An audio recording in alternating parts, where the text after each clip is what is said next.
जय श्री कृष्णा। राधे राधे। आइए सुनते हैं जया एकादशी की कथा। गांडीवधारी अर्जुन ने कहा, हे भगवान, अब कृपा कर आप मुझे माघ माह के शुक्ल पक्ष की एकादशी के संबंध में भी विस्तार पूर्वक बताएं। शुक्ल पक्ष की एकादशी में किस देवता का पूजन करना चाहिए तथा इस एकादशी के व्रत की क्या कथा है, उसके करने से किस फल की प्राप्ति होती है। भगवान श्री कृष्ण ने कहा, हे अर्जुन, माघ माह की शुक्ल पक्ष की एकादशी को जया एकादशी कहते हैं। इस एकादशी के उपवास से मनुष्य भूत प्रेत आदि की योनि से छूट जाता है।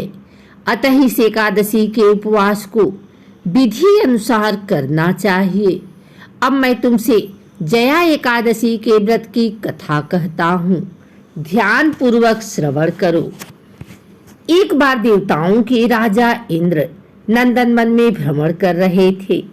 चारों तरफ किसी उत्सव का सा माहौल था। गांधर्व गा रहे थे और गंधर्व कन्याएं नृत्य कर रही थी। वहीं पुष्पवती नामक गंधर्व कन्या ने माल्यवान नामक गंधर्व को देखा और उस पर आसक्त होकर अपने हाव भाव से उसे रिझाने का प्रयास करने लगी। माल्यवान भी उस गंधर्व कन्या पर आसक्त होकर अपने गायन का सुरताल भूल गया। इससे संगीत की लय टूट गई और संगीत का सारा आनंद बिगड़ गया। सभा में उपस्थित देवगणों को यह बहुत बुरा लगा। यह देखकर देवेंद्र भी रुष्ट हो गए। संगीत एक पवित्र साधना है। इस साधना को भ्रष्ट करना पाप है। अतः क्रोधवश इंद्र ने पुष्पवती तथा माल्यवान को श्राप दे दिया।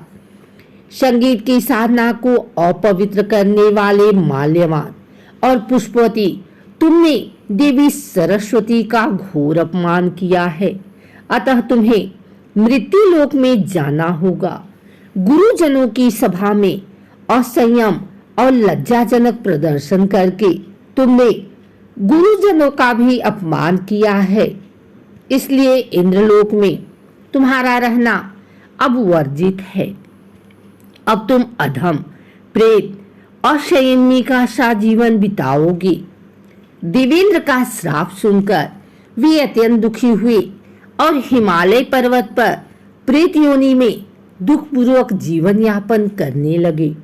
उन्हें गंध, रस, स्पर्श आदि का तनिक भी बोध नहीं था। वहीं उन्हें असहनीय दुख सहने पड़ रहे थे। रात दिन में उन्हें एक क्षण के लिए भी नींद नहीं आती थी। उस स्थान का वातावरण अत्यंत शीतल था, जिसके कारण उनके रोए खड़े हो जाते थे, हाथ पैर सुन पड़ जाते थे, दांत बजने लगते थे।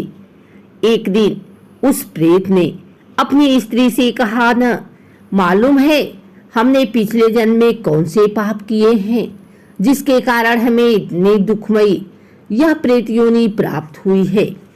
प्रेत योनि से नरक के दुख सहना कहीं ज्यादा उत्तम है।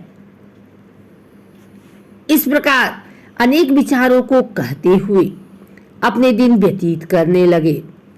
भगवान की कृपा से एक बार माघ के शुक्ल पक्ष की जया एकादशी के दिन इन दोनों ने कुछ भी भोजन नहीं किया और न ही कोई पाप कर्म किया।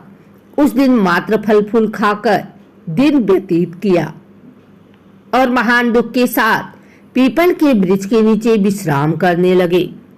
उस दिन सूर्य भगवान अस्ताचल को जा रहे थे। वह रात इन दोनों ने एक दूसरे से सटकर बड़ी कठिनता से काटी।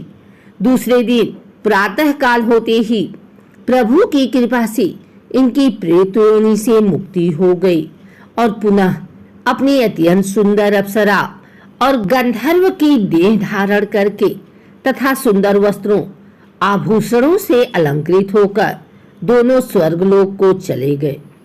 उस समय आकाश में देवगण तथा गंधर्व इनकी स्तुति करने लगे। नागलोक में जाकर इन दोनों ने देवेंद्र को दंडवत किया। देवेंद्र को भी उन्हें उनके रूप में देखकर महान विस्मय हुआ और उन्होंने पूछा, तुम्हें प्रेत योनि से किस प्रकार मुक्ति मिली, उसका पूरा वृतांत मुझे बताओ। देवेंद्र की बात सुन माल्यवान ने कहा, हे देवताओं के राजा इंद्र, श्री हरि की कृपा तथा जया एकादशी के व्रत के पुण्य से हमें प्रेत योनि से मुक्ति मिली है।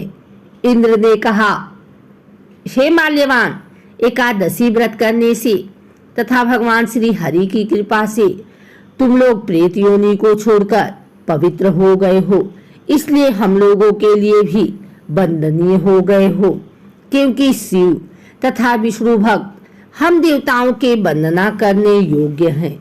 अतः आप दोनों धन्य हैं। अब आप प्रसन्नता पूर्वक देवलोक में निवास कर सकते हैं।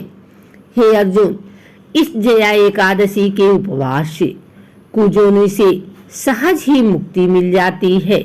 जो मनुष्य इस एकादशी का व्रत कर लेता है, उसने मानो सभी तप यज्ञ दान कर लिए हैं।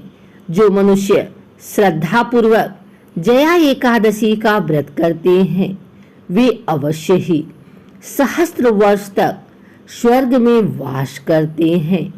संगीत देवी सरस्वती का एक अलौकिक वरदान है। यह एक साधना है, एक विद्या है। इसमें पवित्रता आवश्यक है। फिर जिस सभा में अपने से बड़े गुरुजन आदि उपस्थित हो, वहां प्राणी को संयम और मर्यादा को बनाए रखना चाहिए, ताकि गुरुजनों का अपमान न हो, उनका सम्मान बना रहे। गुरुजनों का अपमान करने वाला मनुष्य घोर नरक का भागी होता है। अगर आपको हमारी वीडियो अच्छी लगी हो तो इसे लाइक करें, कमेंट करें, शेयर करें। हमारे चैनल को सब्सक्राइब करके बेल नोटिफिकेशन ऑल पर सेट कर लें, ताकि आगे आने वाली वीडियो सबसे पहले आप तक पहुंच सके। धन्यवाद।